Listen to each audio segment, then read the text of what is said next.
2, 1, rocket to the moon. All right. Hey, welcome to Dumb Investing. This is Lloyd. This is Harry. And it's about to get dumb up in here. So, if you've joined us this week, we have talked about the picker pool, and it has been 5 months of fun and games building a pool in the backyard. And if you want to see more about that, check out yesterday's video and the video before yesterday, and probably Tuesdays as well. Who knows? So, what we're going to talk about today is I'm going to give you guys a real short kind of summary on the process it took to do a pool, picker style. Wait, what about the daily? Oh, I forgot we had a market today. That's right. That's right. Yeah. Let's see what happened in Marketville today. Well, let's run through the daily real quick here. Honest Company went public 2 days ago. Yes, it jumped 40%. So Jessica Alba's pretty damn happy. I think she was good before that. Yeah, I think she's real happy right now, though. Good for her. It's always great to see. I didn't know that, though. Good for her. Up 40%. Wow. That's impressive. 40% on her IPO. Yeah, first day. Fantastic. Way better than Roblox and Coinbase. Man, why don't we just invest in clothes? Way better. I know. Why? What were we doing? Why do we have our money in Roblox and Coinbase and not in Jessica Alba? Definitely right. In those meetings. Man. All right. How are we doing? Man, all that right. was a slide. Can you tell Pickers had a little bit of whiskey tonight? You've got lots of energy at the best of times, so I can hardly wait for the rest of this episode. It's going to be great. This might be the number one favorite. All right, here we go. Dude, I should show you. We can't do it because we're not allowed to have children on the YouTubes, but my grandson's over, right? We had dinner. We were sitting on the sofa, and I said, hey, I think it's whiskey time. And he said, I got this. And he runs off into the kitchen. And we're all looking at each other like, what the heck is going on? He comes back with a whisk from the baking drawer. He's like, whiskey time. That is fantastic. Oh, he did a little dance with it. He was thinking, this is going to be awesome. It was so cool. Incredible. That's incredible. Yeah, he's a cool kid. Yeah, today we had a great day in the market. It was, everything. Well, for our DI portfolio, it's relatively green. So our low guys today, there's only 4 reds, 4 losers today, so not too bad. That's a great day for us. Yeah, the cotton was only down 1.5%, and Credit Suisse. So we don't really talk about Credit Suisse too much because they usually tend to fall right in the middle somewhere. They don't move too big, too little. So for them to be on one of our outliers, that means the rest of the market moved pretty well for us. So that's really good to see. Cool. Up for our gainers, we had Centrus Energy, and we also had Socket Mobile. Socket took a bath. Gee, mini Christmas, dude. We should just be day trading those two. No kidding, right? Yeah, I mean, good night. Yeah. So just quickly to take a look at our wallet. Interestingly enough, our cumulative P&L for the day says we are minus 1750. However, we gained value today because we were down less than 29. Weird. Yeah. That is so strange. Huh. So we did definitely have a green day today. I don't know why it doesn't show exactly why we didn't have a gain. I would say this 1705 was probably actually positive from what we had yesterday, but that's so weird. Yeah, huh. I don't know for sure. Hi to our live viewers. We have live viewers? We have live viewers. Oh my goodness. Man, we forgot to warn you. You guys just stumbled upon the dumbest investment show in all the YouTubes. What you missed is the daily show. Tickers in the whiskey. We got that too. Tickers into wine. So we're not rolling dice or doing the random stuff right now. We've kind of put that on hiatus until the account grows a little bit and we can start playing again and get some more money in there. So we will do that. We can see live chat over there.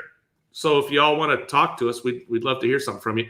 But what we're going to talk about tonight, we last couple of days we've talked about building a pool in my backyard, and it was something we started right after Christmas, December of 20. It is now May 7th, and backfilling was completed today. They fine graded. which is weird because now they're going to have to come and dig up everything they just did to put the sprinkler system in. So dude, I don't know project management. I don't know what the charts look like for this kind of stuff, but the backyard looks beautiful, but it needs a sprinkler system put in. I mean, I know you and you're a Gantt expert. So like from a Gantt chart perspective, that there's no way that this makes sense. No, I don't. And I really don't think these pool guys use Gantt charts. For some reason, I just don't think they're there yet. Maybe not. But I'm not going to tell them how to build a pool because they don't tell me how to run my business. So, I have to interrupt because we only get so many questions during live stream. So Harry, one of our comments was, Harry, what wine you drinking? Where do you see? I don't see it. You don't see it? Click on I don't see that. There we go. Oh, okay. Now you can see it. So Is Harry, it for a pool to take that long? So Kara, what we no. Hold on, let me talk about the wine first because that was the first question. Oh, it was? Yeah. Okay. I figured the newest stuff was at the bottom. That's the one that's on the screen here. Okay, do the wine. All right. Is that the stuff you made yourself? It is the stuff I made myself, yeah. Actually, awesome. This is not my blend. This came from the people that I get my wine from. They also make wine themselves. So they happen to drop off one of the bottles. It came labelless, so I think that means it's extra special. So down here in the South, we would call that Harry's Highfalutin. So it's red, and that's what I know. So that's the wine I'm drinking. Is it good? Oh, heck yeah, it's good. Does it get you that little buzzy? Well, we can talk about that later. All right. So second thing, Kara, thank you for the comments, by the way, and thanks for joining us. It's surprising. It's kind of awesome for us. So a normal pool, what I was told when I interviewed, so we're going to have I don't know what that is. She just put something on there about wine. She's smart like you are. She might be the one that supplied it. Oh, that's awesome. That's totally cool. So when I interviewed both pool companies and neighbors that had pools and referrals, that was one of the things I asked is how long did it take? And I got ranging anywhere from 3 months to 6 months. Okay. And the 3 months came from about 2 years ago when there was normal demand. 2020 saw pool demand just go through the roof because everybody was staying home and they couldn't go to the public pools and stuff like that. So was it from the fiberglass guys too that could do it a little bit faster, or were they all just generally the same?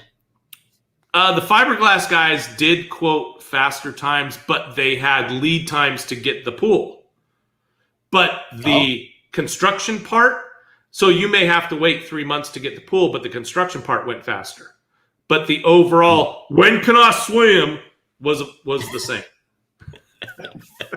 Cool. So, yeah, so this year... months, that's incredibly long time. Well, and this year also had some challenges in the South. We had the Snowmageddon, the Great Freeze, and my guy not only builds pools, but he services the pools that he builds. So he had what he would consider emergencies of stuff leaking, pools cracked. So he spent some time doing repairs, which he called and told me. He said, look, this was not planned for.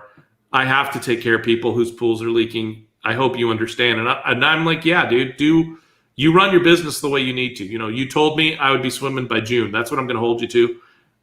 Just go do your thing. So cool. Let's go through the picker's checklist, and we'll talk about. And I'll build this into a document, put it in later for anybody that wants it. You know, if it might help you, hopefully it helps somebody. Well, I heard a little tell that this viewer that's watching right now, she may want to build a pool one day. So it's excellent timing. Yeah, wicked cool. Okay, so the first thing you have to do is you have to figure out where's this pool going to go, and we moved down south about 11, 12 years ago. And first house. The third house we were in, we thought was going to be this is it, we're going to stay here house. We loved it. It had the most beautiful backyard. Our property ended, and behind us was 5 acres of just wild forest, and there was a house at the opposite end of the 5 acres, and they did nothing with it. And What kind of wildlife do you guys get down there? Oh, dude, we had everything. In that house, we had possums, skunks, coyotes, foxes, roadrunners, armadillos, you name it. Our backyard was like a nature preserve, and it was just awesome. We loved it. Totally cool. And when we started thinking about pools, so we bought the house because the guy had told us, oh yeah, you can fit a pool back here. I totally planned for it, and the sprinkler system goes around. We were like, okay, cool. So when we actually started talking to pool people, they came, and when they were talking about it, they were like, well, to do the pool right, that tree is going to go, that tree is going to go, that tree is going to go. And we were just like, man, I would hate to ruin this backyard, because it was pristine. It was just the most beautiful backyard. Kyle, what was I going to say now? Dang it. I'm drawing a blank. There was dang it. They did something in the backyard and to make the trees right. And I don't know what they did to it now. I don't know why I'm drawing a blank. They had an arborist come, and there's a process you do to, it's like thinning the trees, but there was a term for it. Like pruning? No, it was some weird technical stupid term. But that backyard had it done like 3 times, right? And so all the trees were like perfect. They grew perfect. They had all these. I mean, it looked like a doggone park, you know. So it was awesome. And so we really thought, we're not going to ruin this backyard for us to put in a pool. It's just too awesome. So we decided we're going to go find a house where we can actually put a pool in it and sell this to somebody that really wants this cool backyard. Because, man, if you had young kids, that backyard was awesome. It was on a cul-de-sac, so we had half-acre lots, and so our lot was ginormous in the back. Little tiny front yard. It was awesome, right? But ginormous backyard. And, you know, grandson loved it. He drove his Power Wheels around all over back there. I mean, he just loved it. It was awesome. I have seen that location. You have, yes. It was a nice backyard, right? It was cool. Yeah. Actually, I'm not sure if I saw the backyard, but I did see the front. Pretty swanky. It was pretty cool. It was a good place. So having a place to put the pool is going to be real important. That was the number one thing, is where's it going to go. Now, the second thing is, what's the budget going to be, and how are you going to pay for it? Some of my neighbors, you know, when I talked to them, and I said, you know, I'm not being rude, but I really want to understand, you know, how much did your pool cost? How much did you budget? Did he go over budget? You know, what did you learn along the ways? What would you do differently if you're going to build a pool again? So these are a lot of things I asked. And I was surprised at how many people took out second mortgages to get their pools. Oh, goodness. I know, right? And I was just like, wow. Boy, heart palpitations. So the second thing is, how are you going to pay for it? Make sure it's a budget. I told each company that I was working with that my budget was $5,000 less than what I really wanted to spend. And just because I wanted to prepare for the what ifs. And, you know, if we got into this and we were picking tile, and the wife, you know, really found something that's going to be $2,000 more, I wanted to say, okay, honey, that's fine. I didn't want to say, we're stuck on this budget. It's all we have, and there's the pennies, you know, that kind of stuff. So make a budget, make sure you know how you're going to pay for it. You know, have all that stuff done beforehand. Don't go into this naive. Talk to people and figure out, you know, it was funny when we left up north, we came down here. I had friends up north that had a pool, and in 15 years, the cost of a pool doubled. Wow. So yeah, it's just, you know, that's what it was. So anyways, now you've got your budget, you figured out how much it's going to cost. Now you have to figure out what kind you want. So you've got fiberglass, you've got gunite. Those are the 2 major types. The thing I learned is that fiberglass pools, what I was told by the fiberglass guys, is that they are a smoother surface that doesn't grow algae as quick. It's fairly easy to clean, and you don't have to resurface them for 30 years. But when you do, it's rough. It's real hard. You don't get as custom with a fiberglass. You kind of, you know, look at the 10 molds that the company has, and you pick the one you like. initial cost of a fiberglass pool is, I'm not going to say substantially higher, but $1 per gallon, if you want to look at it that way, right? The size of the pool. When you do a custom gunite, you get a little bit more for your money. So a gunite, you can also sculpt to whatever size you want to do. They can do whatever kind of corners you want, that kind of. Yeah, you can make it yours. Last night, right? You can kind of make whatever shape and kind of thing. They just spray it on, they smooth it all out to whatever the form is. And the awesome thing is like when we finally chose the guy, JC, and his wife is the designer, and they sat down with us and we talked about, their questions were, who's going to use the pool? How often are you going to use it? What are you going to use it for? And so they started developing, hey, this is what we know about pools. So, when we talked about the grandson and we want to use it for maybe, alternate exercise when I don't want to go walking around the neighborhood. Maybe I just want to walk around the pool, have the news on or something like that, listen to Bloomberg. They said, okay, cool. Well, you're one of a kind, picker. So listen to Bloomberg on Friday night. Nothing like it, eh? Streaming on the Sonos in the backyard. You never know, right? I mean, those guys cracked me up. I liked listening to Bloomberg. So anyways. I hear you. So decide what type it is. Now, once you've done that, maybe I should have put this differently, but the next thing I say is research. And I did my research kind of all along the way, but start looking at companies. The first thing I looked at is I said, hey, I want somebody that's going to be local, close to me, within 10 miles. So I just, Google mapped 10 miles, pool companies. Okay, here's what I got around me. When I decided, okay, which one should I look at?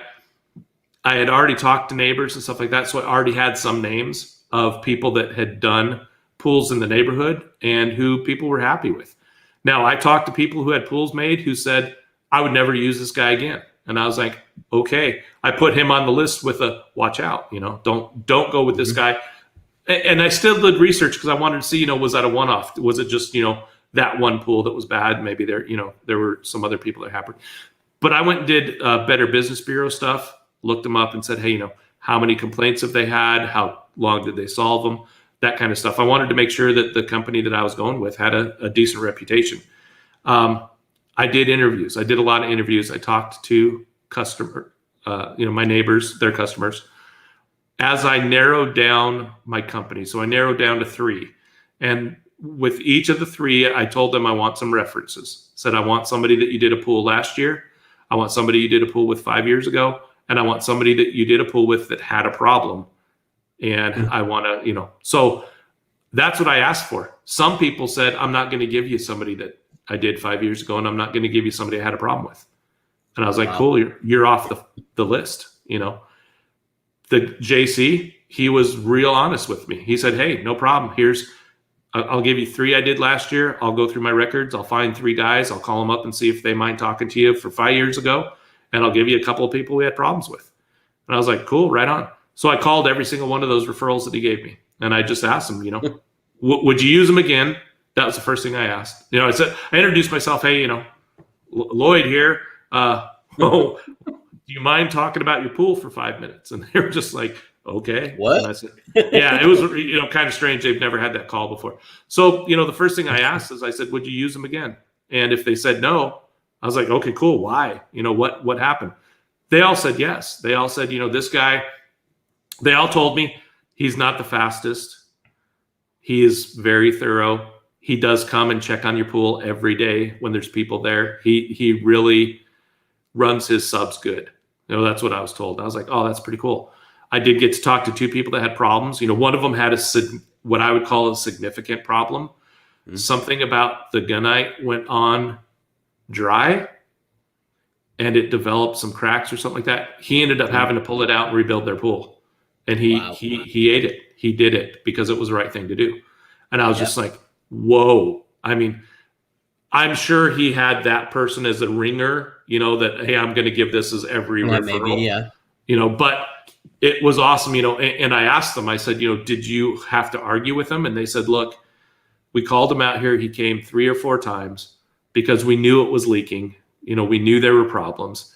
And he came out 3 or 4 times, and each time he thought, maybe that's not that big a problem. I don't know. Call me in a couple of weeks. Let's see if it gets worse, that kind of thing.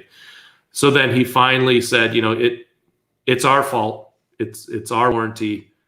The right thing to do is, he said, you're going to have ongoing problems. The right thing to do is we're going to have to dig it up and start over again. And they were like, if that's what you got to do, that's what you got to do. So it was really cool. So then I finally said, this is the right guy. Now, once you do that, you have to be totally honest with them when you start talking about design. You have to tell them everything that you think you know about a pool and tell them what you're going to use it for. Don't lie. Don't tell them that you don't have a grandson, or that you're an Olympic diver and you're never going to dive. Tell the freaking truth, because they're going to build you the right pool for you. So for ours, he talked about, I thought a pool had a deep end and a shallow end. That's what I've always seen. That's just the standard pool, and it needs a curvy slide in the deep end. That's the cool 100%. Right? That's what a pool is. And he was like, no, you're an idiot. You'll never use that slide. You'll never spend time in the deep end. He said, here's the pool you need. And he started sketching out this pool in the backyard. He's like, this. And it was like, that makes so much sense. We're going to put the tanning thing right here next to the porch. That way you can chill. You can have the TV going. You can have the barbecue. I was like, dude, that makes a lot of sense, And so he goes, and, if you guys want, because we told him one of the things we wanted to hear the water. When we were looking at houses, we went to one house, and man, they had the best realtor ever, because as they showed the house, they had the windows open in the master bedroom. They had the pool, waterfalls running. And so they were like, so imagine going to sleep in this master. And they'd say, just listen. And you heard all the water run. You're like, oh, I could totally sleep right here, So I told him that. I said, hey, we saw this house, and master, you could sleep, with the water. And so he was like, we'll put the bubblers up close. We'll put 3 waterfalls in the back. It'll reflect off this wall. It'll come into your master. Oh, yeah. He thought, when he heard that from us, he was like, I can give you that. I can give you it. Wow. So be frank. Tell them everything. Just say, this is what my thoughts are. Now, when you guys when it's all said and done and you're like, hey, let's go dig a hole, it has to be in the contract. If you care about it, it has to be in the contract. It can't be, oh, yeah, I do that with everyone. No, if you do, put it in the contract. Oh, yeah, this is just normal. Okay, normal goes in the contract. And he thought I was crazy. And actually, about a month after we did this, he was doing his site checks, and I'd come home from work. He's still kind of here. And he came up and we were talking, and he said, you were really, really hard on me about this. This was the hardest contract I ever did. I was like, okay. He goes, but I learned a lot from it, and I think it's going to make me better, because I'm now including all that stuff that you said was normal, you wanted in there. I'm including that with my quotes, and I'm getting a lot more callbacks now. And it makes me look more professional. I was like, right on, dude. So, discount. Yeah. No, but you're totally right. That is fantastic advice. Certainly, I mean, we take it all for granted these days, right? It's, you get your, we talked about DocuSign the other day. You get your DocuSign, and maybe we'll talk about this a little bit later in the episode, but you get your DocuSign agreement, and you go through and you just hit the, it takes you right down to the DocuSign. So you just click it. Yep. Signed it, done. Right. But that is fantastic advice. Be thorough, be over thorough, make sure that everything is in there that you think, just have it in there. It doesn't hurt. It's fantastic advice. No, it's not going to hurt anything. Yeah, it's fantastic. And then at least it's documented and everybody is playing by the same rule book. It's brilliant. Absolutely perfect. Yeah. So far, so good. I'm going to give it nine dumbs so far. It's going good. All right. So we're at 25 minutes. I don't know how much longer we wanted to run this thing on a Friday night because the whiskey's empty. It's time for refill. I do have an update on the picker rental. All right. Excellent. Did I tell you last night we have our approval letter, so we're pre-approved?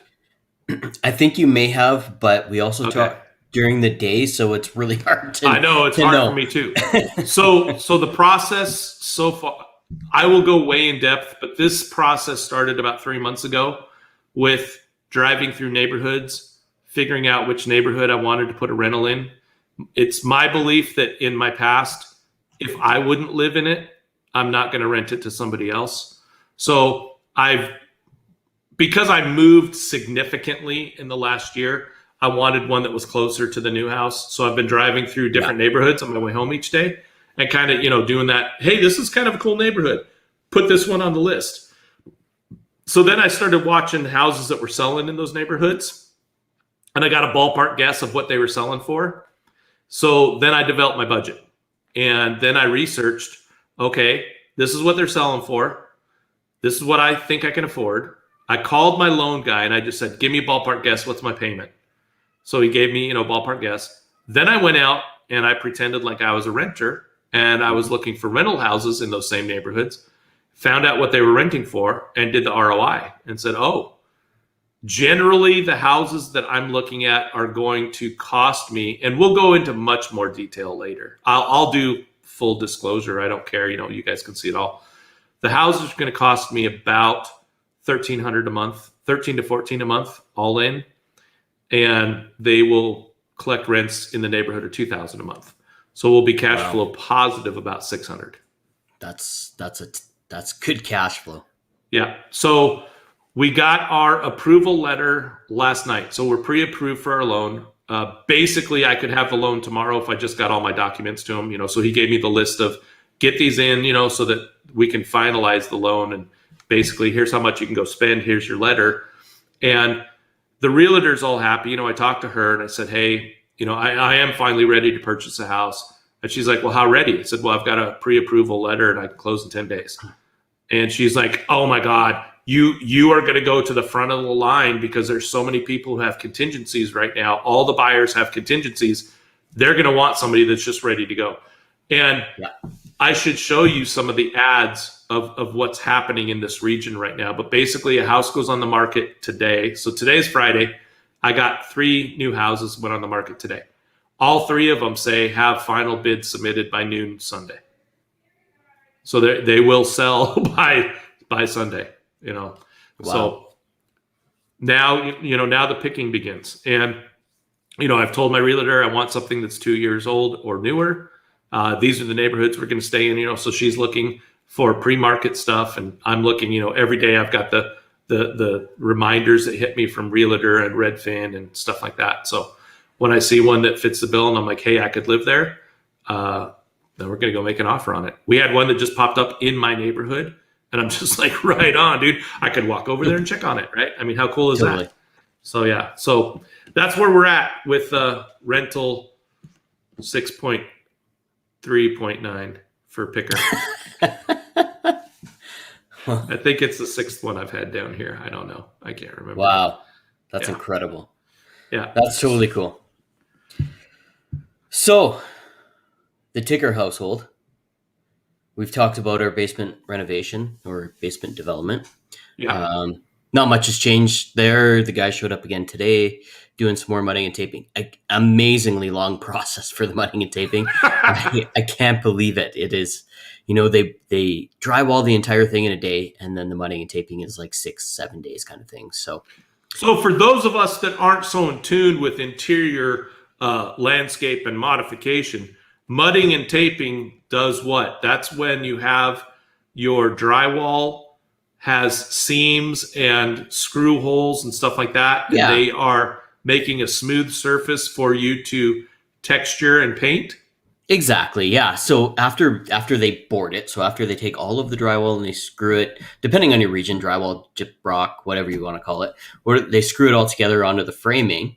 And then, once everything is drywalled, then the mudders use a plaster of sort and tape, and they fill all the seams. So wherever the drywall butts together, they fill it all together. All the screw holes they fill, everything and make all the corners nice and pretty, make sure that everything's square.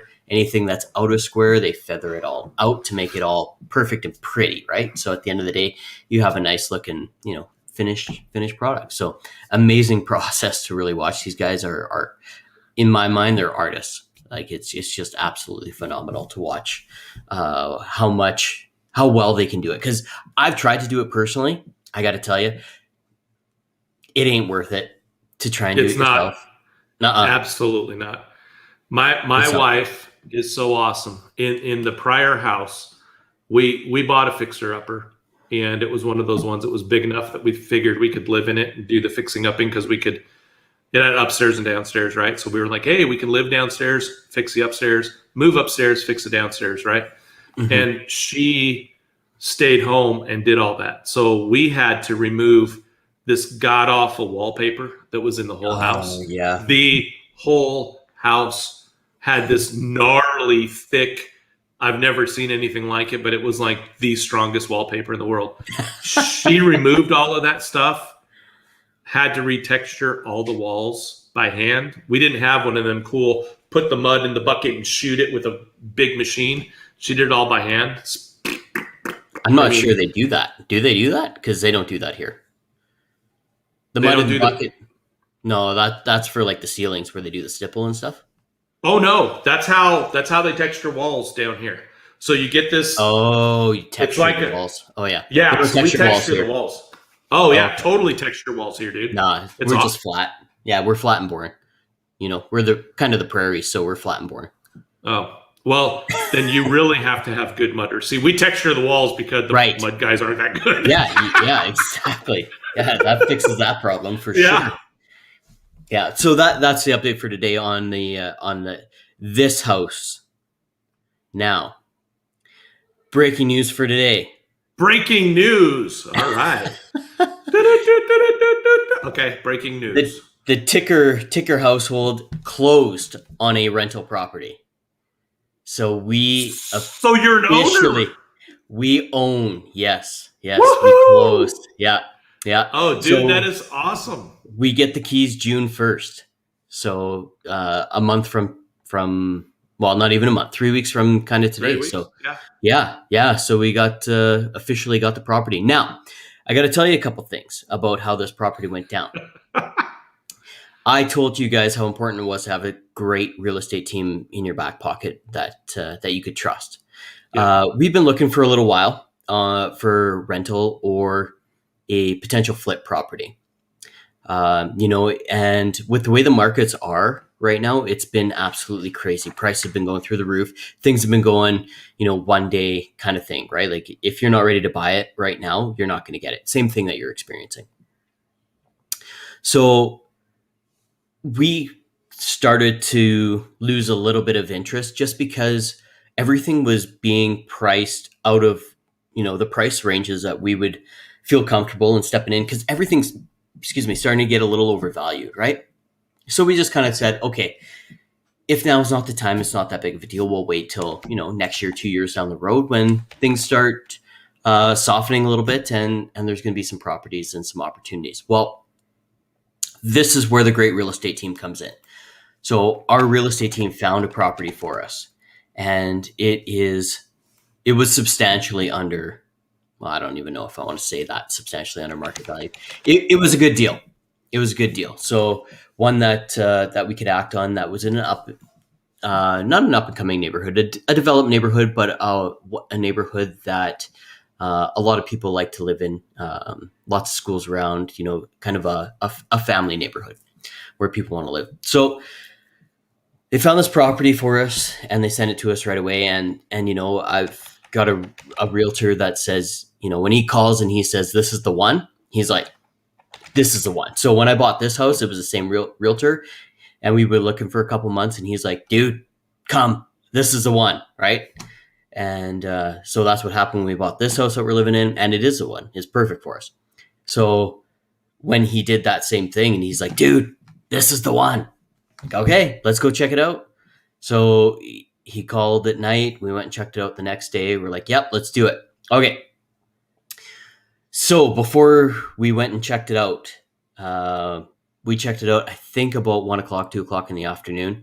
And he's like, when we showed up at the property, he's like, dude, I got some good news and I got some bad news. He's like, the good news is that, you're in here early, seeing the property. The bad news is I've already got an offer on the place. Like, oh, oh, okay. All right. So if we want it, we're going to be in some sort of bidding war potentially. So we go and we check out the place. Place is nice. Like it's perfectly set up for a rental. It's 4 bedrooms, two and a half bathrooms. It's fantastic for, families, larger families. It's great. So after we do that, we, talk to Mrs. Ticker, and Mrs. Ticker says, yeah, let's do it. Okay. So we go and we make an offer, and we kind of get some feedback kind of saying like, it's good, but probably not good enough. So we did come in with our best and final, and just ended up being slightly over asking price. But here's the key. The key is that we went into the bank, much as you did, Lloyd, and we got pre-approved. So financing was not a condition of ours. Yeah.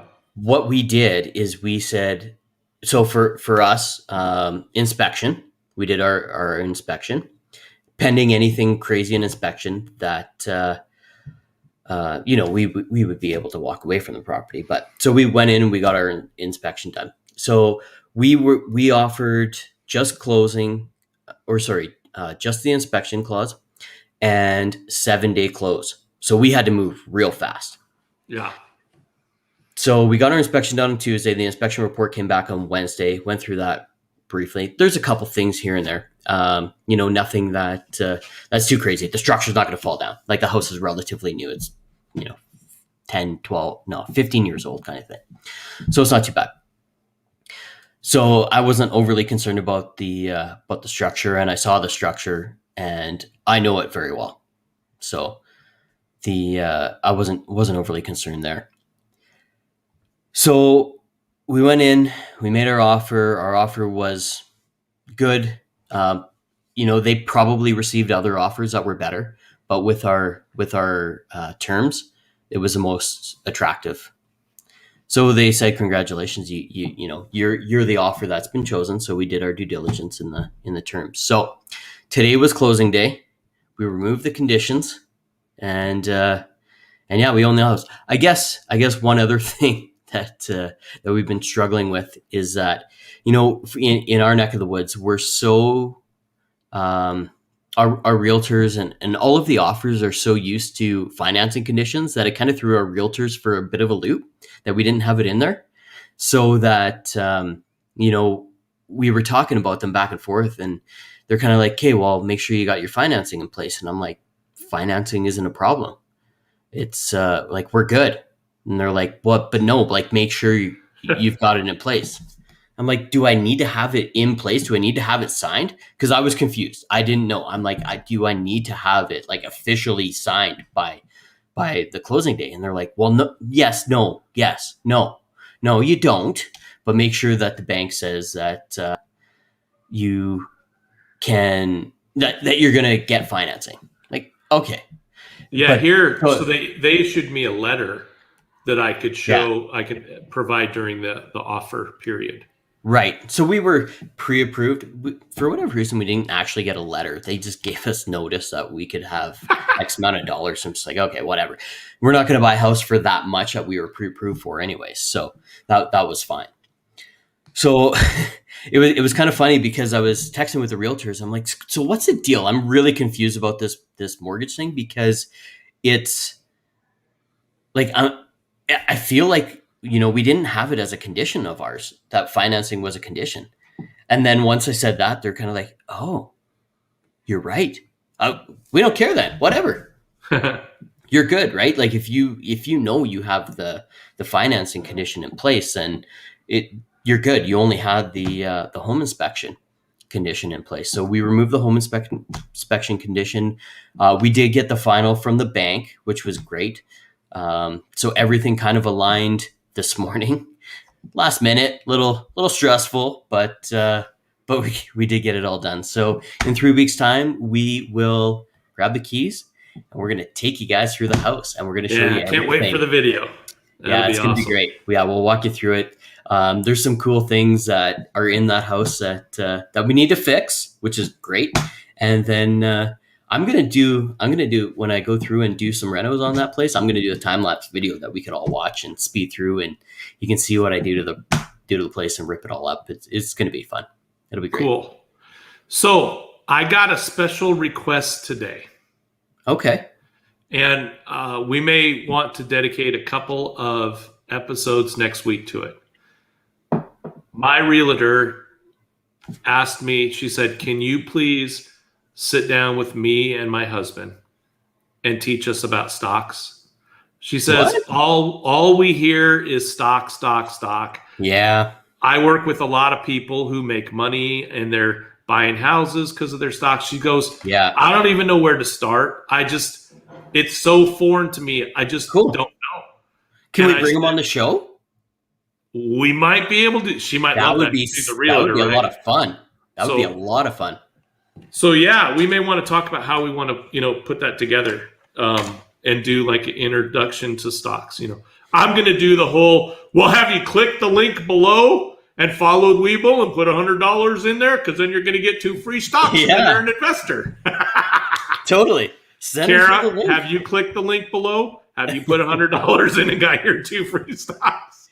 Kara's in Canada. She cannot, unfortunately. Oh, gosh, dang it. Yeah. Well, all you Americans, click the link. Get your 2 free stocks. Let's go investing. All right. Kara can use her TD, TFSAs, or Questrade is another option as well. And we just lost every American. We just heard that and we're like, we don't know what any of that means. Well, you've got TD Ameritrade. It's TD's. Oh yeah, we got that. That's right. Yeah, TD is Toronto Dominion. Your TD Ameritrade that you play with, you're playing with Canadian owners. Gonna have to close that sucker out, man. That's the one I never do anything with. It just sits there. That's the nice safe one. It's fairly safe, but it also has the reminder stock in it of the.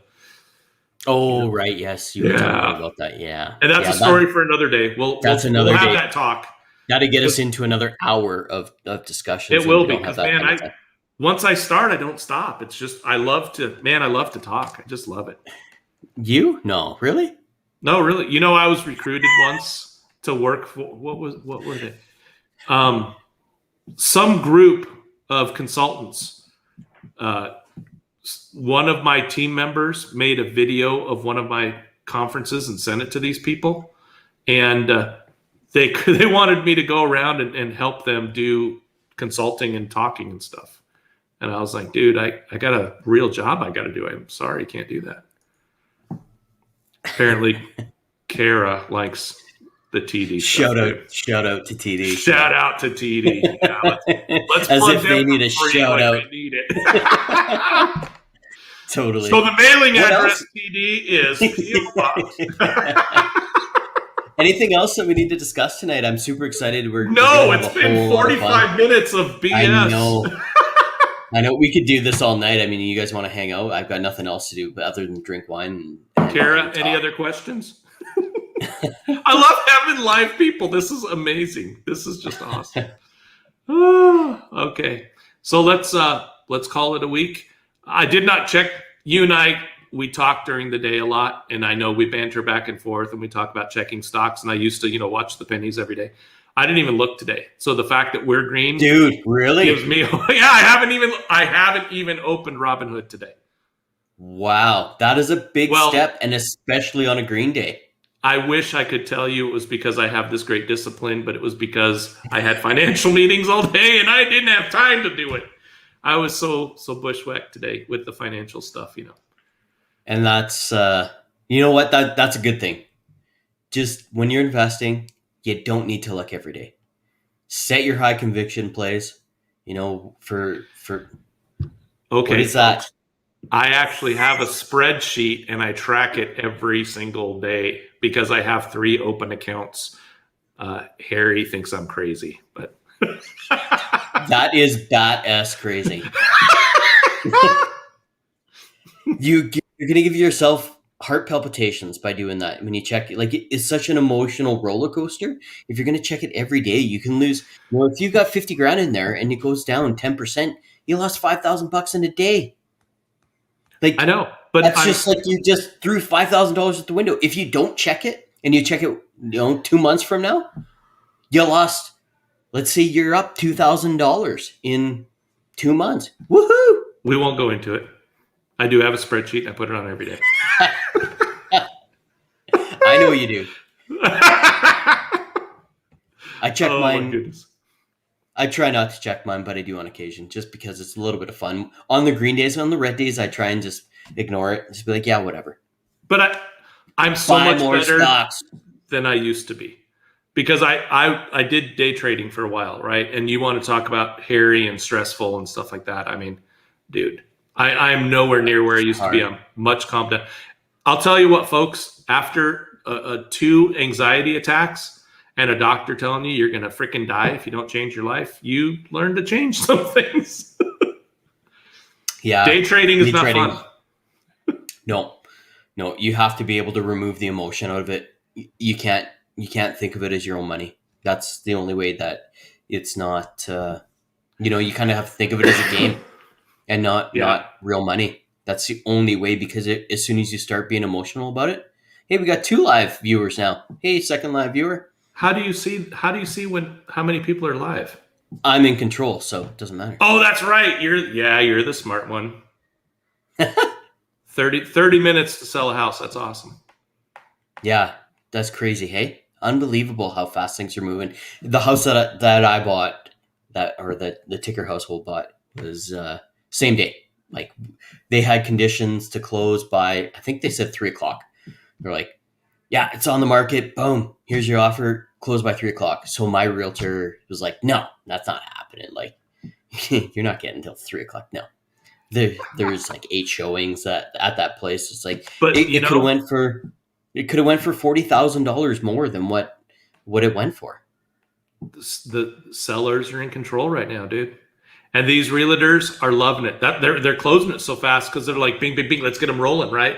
Commission. Wow. Right? It's just they're just shut down. How'd we go 47 minutes this time without it? I thought. I went through it about 17 minutes because I'm like, I'm gonna push it at 17 minutes, make sure it doesn't shut down. We can't go through a full episode without the camera shutting down. No, we can't do that. We like that rainbow. One. This is a long one. I'm pretty proud, but I got a whole family on the other side of this window. The kids are over, the grandkids over, and I told them, I said, give me 15 minutes. I'm going to go do a quick show with my buddy Harry. Go hang out with them, man. It's totally great. No, it's all good. They're totally cool. They like the show. So supporters. We'll catch back up next week, and super exciting things to come. I can hardly wait to put all of this together. It's going to be a lot of fun. Yeah, I can't wait till we start talking about picking tenants, because that's going to come for both of us now. Oh, I'm stressed about that. I got to tell you. I know, me too. I got to tell you, that's stressful. I have put in my budget a management company just in case I get the chicken feet. Yeah, just in case. So one thing that I told Mrs. Ticker is that, she can be the property manager. Okay. So we know Kevin, right? So we all watch, us two, we watch Meet Kevin lots. Yep. And we had him on our channel. Or sorry, we didn't have him on our channel. He had us on. He had us on his channel for a whole 2-minute little. He roasted us on his channel. He roasted us real good, yeah. But it's all good. Okay. It was learning experience. Yeah, no, it's totally great for us. But his wife is the property manager, not the owner of the property. For all of their properties, he does that? Yes. Yep. Mm-hmm. Wow. Yeah. So she acts as the property manager. She is not the owner of the property, right? So you have that well-defined line between, you have that scapegoat saying, sorry, I'm just a property manager. I'm just here to let you know where to fix this or do that. This and that, unless his tenants watch his show. Probably good chance of that now, right? But For But no, our show that with is a our good 14 idea. subs, we're probably okay. Yeah, we're totally cool. No, Yeah. nobody would watch us unless they had to. Yeah. Kara, I'm sorry, your arm is twisted back there. But totally, I mean, certainly hiring a property management company is definitely something that is great advice as well. If there's enough cash flow to be able to do it, for sure. For us, I think we're going to try just to see how we do it, and if we run into problems, then we'll hire a property management company. So what we'll do is we'll go through that with my property, because my realtor would be my property manager. She does that on the side. Yeah, perfect. She runs some of her own rentals, and then she property manages for other people. So I think she's got 7 or 10 properties right now that she's doing. I'll have to get an update from her. So we may talk to her about that when we bring her on the show if she wants to, but yeah, she's really interested in like the basics of stock. Just do I have to go to a bank? And I'm just like, I got this. Because she's awesome. Her husband is a cop. She's a realtor. They've got the coolest son. I mean, he's awesome. And they're good people. So this will be fun. Yeah. Yeah, we want to help good people for sure. Yeah. We want to help everybody, but we really want to help good people. Even you D-bags out there. As long as you subscribe. Yeah. Yeah. So if we get 4,000 subscribers, we start getting ad money from YouTube. So how cool is that? Oh yeah, we're only 3,984 away. I know. 86 away. I'm glad we don't do this for a living. Yeah, maybe one day, but we have a lot of fun doing it. It's a great time. Hit the subscribe button if you're liking it. Hit the likes. It helps us out a lot. Even just so you guys know, the like button does help with the YouTube algorithm, is what I understand. So some of the financing things, the real estate things, that if you're watching other videos, our videos could link up to them. So the more likes we get, the more views we get, and it really helps us out a lot. So yeah, we're looking forward to a lot of great things in the near future. It's going to be awesome. So subscribe, hit the bells, hit the likes. Follow us on Twitter at Dumb Investing, and that's it. I took us home. What do you got? Have a great weekend. Don't trade like that fella. Don't trade like that guy either. Good night, everyone. Woo-hoo! Good night.